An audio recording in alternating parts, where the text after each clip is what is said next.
Hello children. पिछले video में मैं आपको यहाँ तक बता चुकी थी कि बहुत सारे लोगों का मानना था कि पहले विश्व युद्ध के आखिर में जर्मनी के लोग किस तरह के अनुभव से गुजरे। उसने भी नाज़ी जर्मनी के उदय में योगदान दिया।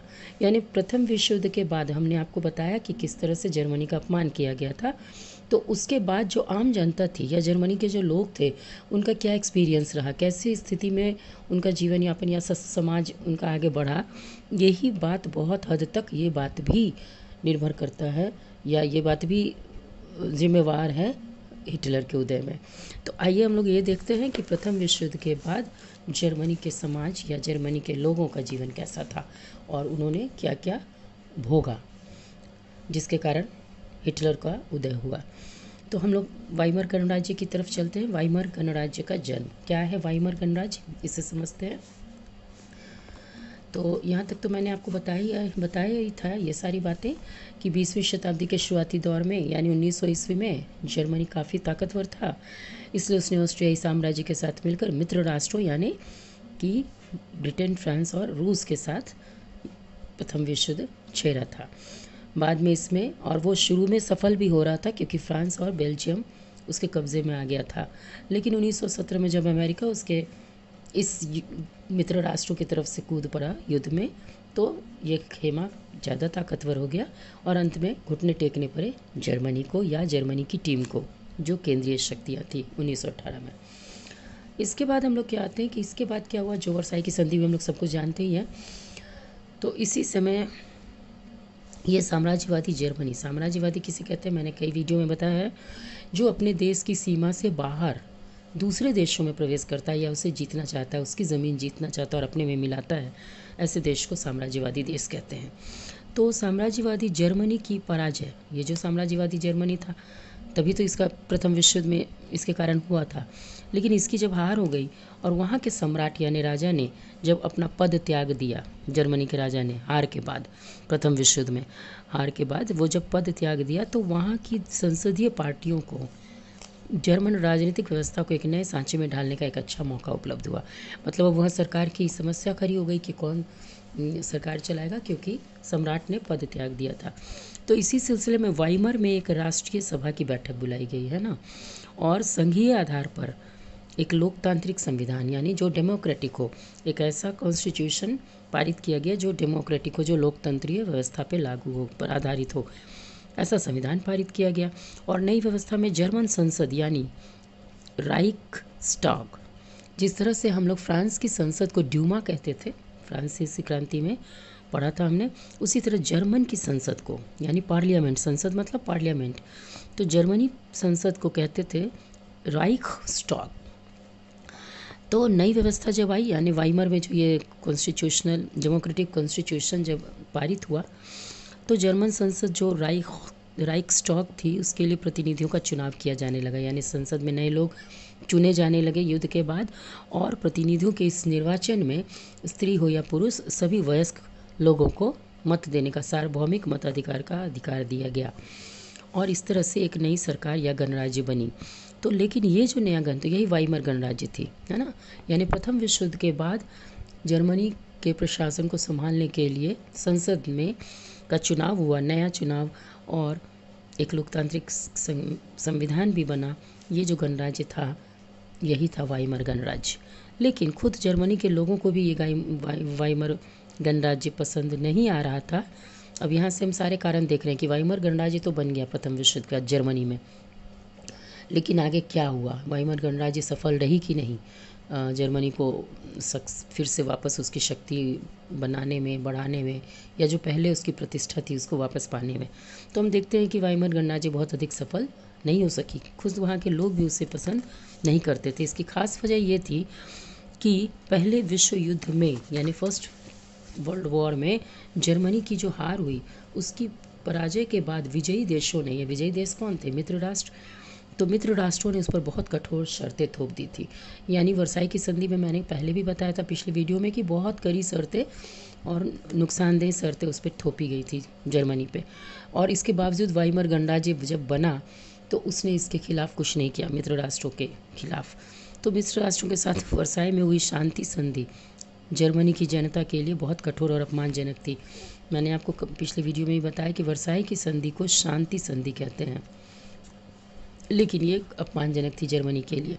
इस संधि की वजह से मैंने आपको ये भी बताया था ना कि वहाँ क्या क्या नुकसान हुए थे, वो बाद में पढ़ाऊँगी। तो ये भी यहाँ पे आ रहा है कि इस संधि के चलते जर्मनी को जो जो नुकसान हुआ वो हम यहाँ पे देखेंगे।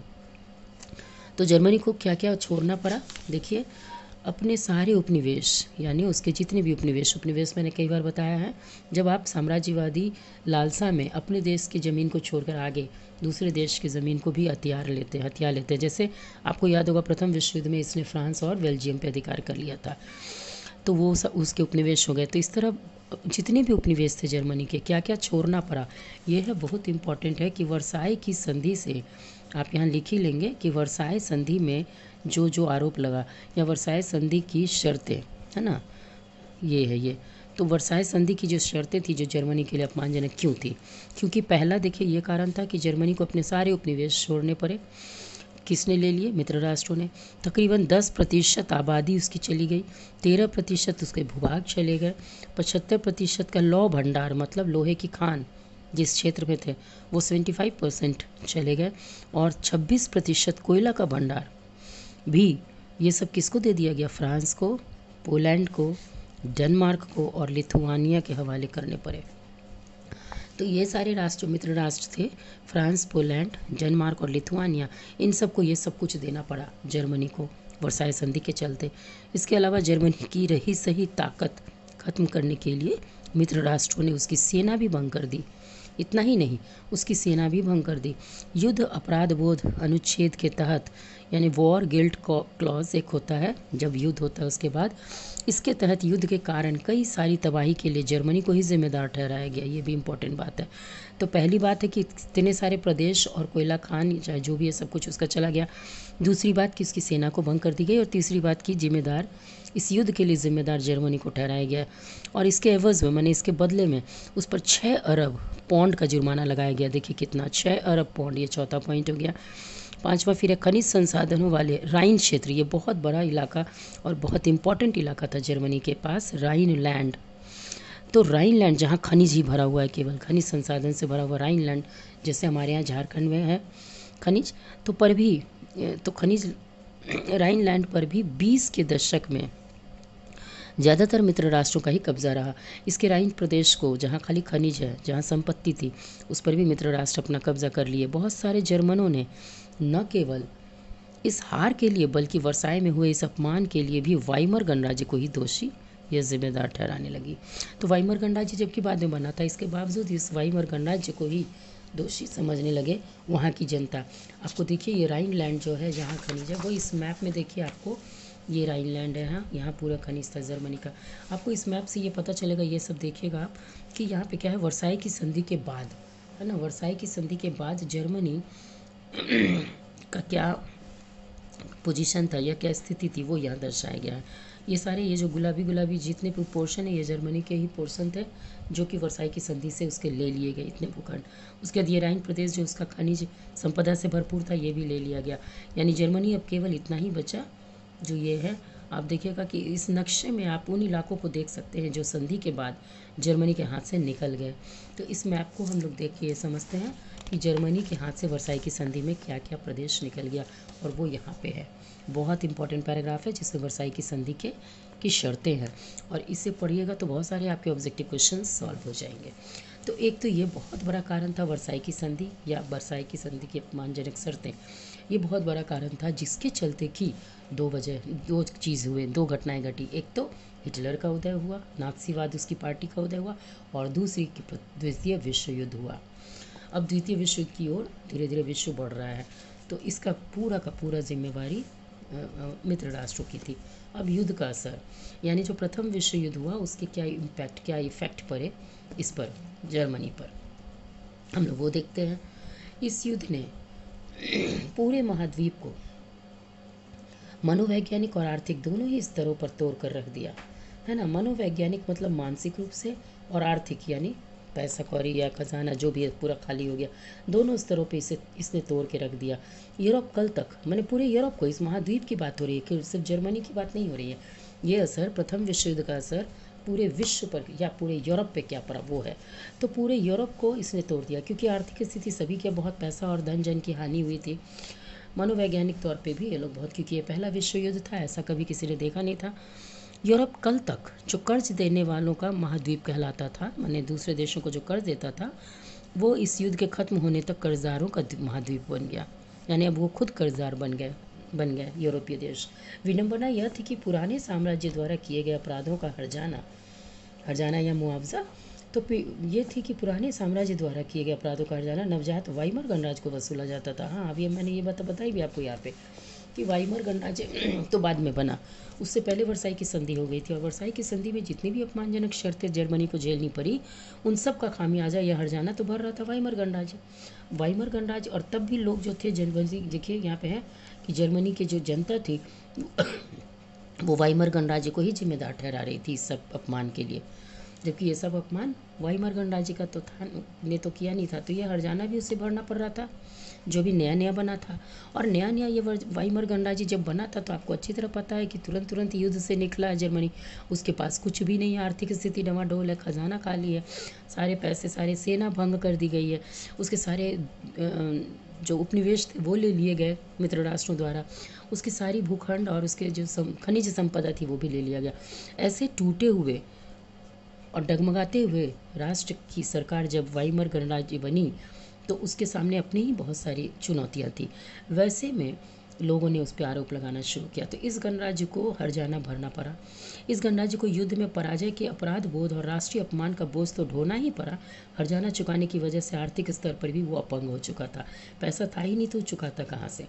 तो इस तरह वो अपंग माने बिल्कुल ही जैसे कोई अपंग होता है उस तरह से हो गया। वाइमर गणराज्य के हिमायतियों माने जो उसके पक्षधर थे, जो वाइमर गणराज्य के पक्ष में थे, मुख्य रूप से समाजवादी थे, कैथोलिक थे और डेमोक्रेटिक खेमे के लोग थे।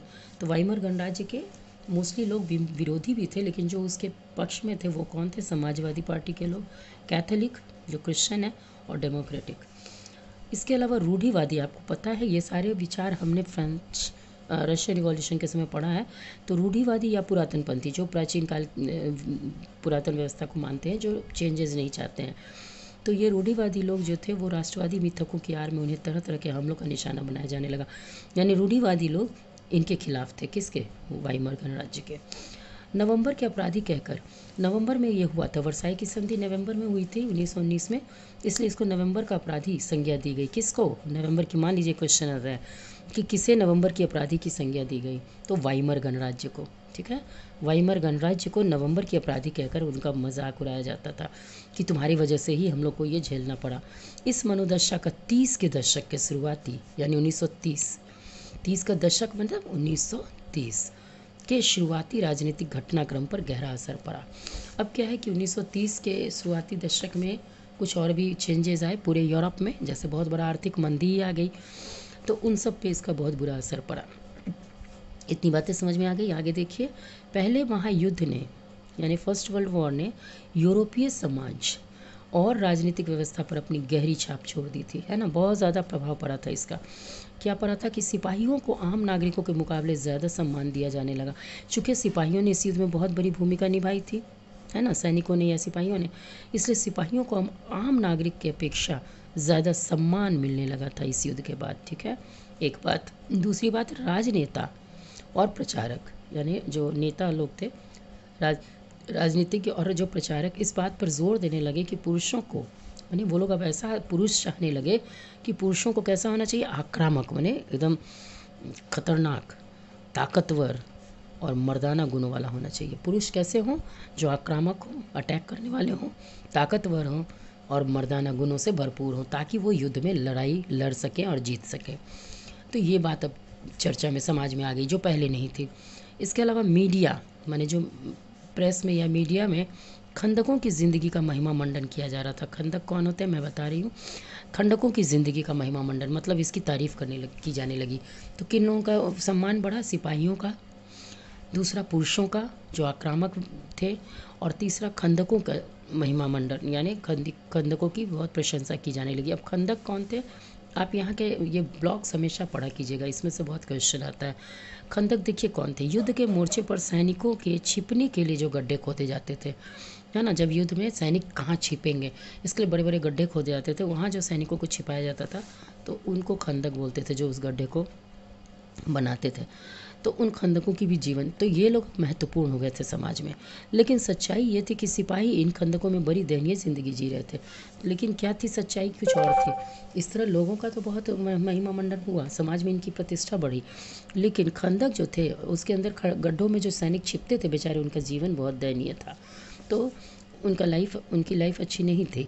वे लाशों को खाने वाले चूहों से घिरे रहते थे। उस गड्ढे में बहुत सारे चूहे भी थे, क्योंकि कितने मरे हुए सैनिक भी थे, उनको खाने वाले बड़े बड़े चूहे होते थे, उनके साथ उन्हें रहना पड़ता था। वो जहरीली गैस और दुश्मनों की गोलाबारी का बहादुरी से सामना करते हुए भी अपने साथियों को पल पल मरते देखते थे।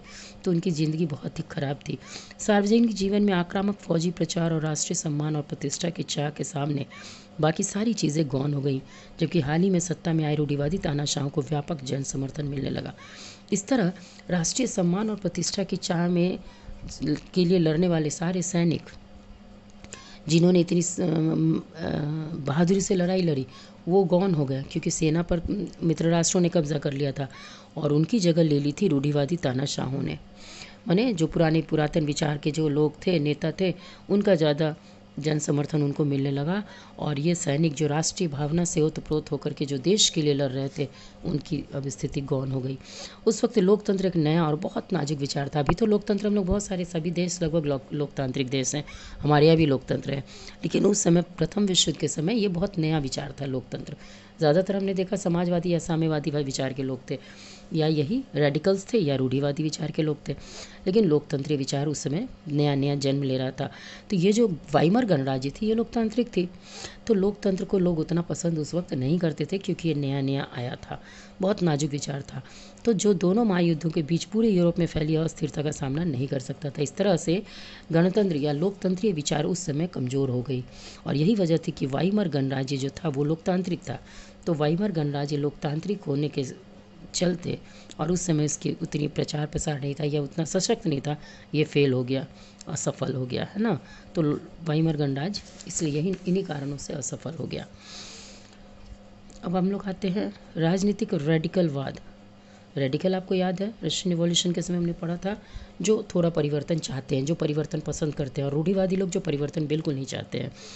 तो रेडिकलवाद जो परिवर्तन चाहते थे, ऐसे इनका भी बहुत ये हुआ। और आर्थिक संकट, जो 1929 में भी मैंने कहा, पूरे विश्व में एक आर्थिक संकट आया था उस 1929 ईस्वी में। तब उसके समय क्या हुआ देखते हैं, ठीक है, नेक्स्ट वीडियो में इसको हम बताते हैं। Thank you.